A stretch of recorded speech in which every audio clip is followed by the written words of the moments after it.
Anytime we mention those legislative negotiations taking place behind the scenes, all focused on really trying to fund the governor's plan to give teachers a 20% raise within the next 3 years, a plan that teachers say they don't really like, and legislators have said they're not really sure that they can afford without raising some new type of revenue.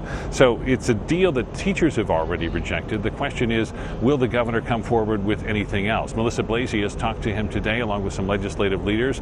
And Melissa, what's the latest? Well, the feeling out of the governor's office is still extremely hopeful. They believe that Ducey's budget plan is a winner, that the legislature will approve it, and that the teachers will get on board. We are on the side of the teachers. Governor Doug Ducey in his 9th floor office as 50,000 teachers, students, and school staff gather outside. He cautions them against believing all they hear, especially claims he's pulling money from the arts, Medicaid recipients, or people with developmental disabilities. No, not true, not true, not true. Get the facts. Don't listen to this misinformation. These are additional dollars in a growing economy. Governor Ducey says the growing economy also is allowing for additional funding to go to schools to use on new books or higher salaries for support staff.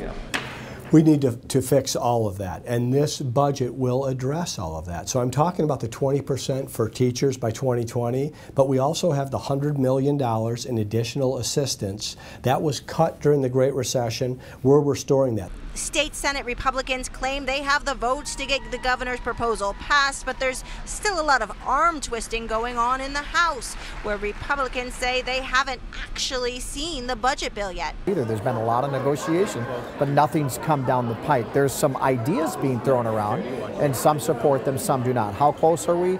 I'd say probably we're going to be working hard this weekend to try to get something out. Even if the governor's education funding plan passes, that may not end the walkout. The governor comes out and says, I'm going to give you your 9% teacher raise, I'm going to ignore the other issues, and you walk away and you think this is resolved, that will be the end of it. I think they should not stop striking or stop protesting if it turns out to be anything less than fully funding our schools. While the legislature is not back in session until Monday, we're told budget negotiations continue behind the scenes at this hour.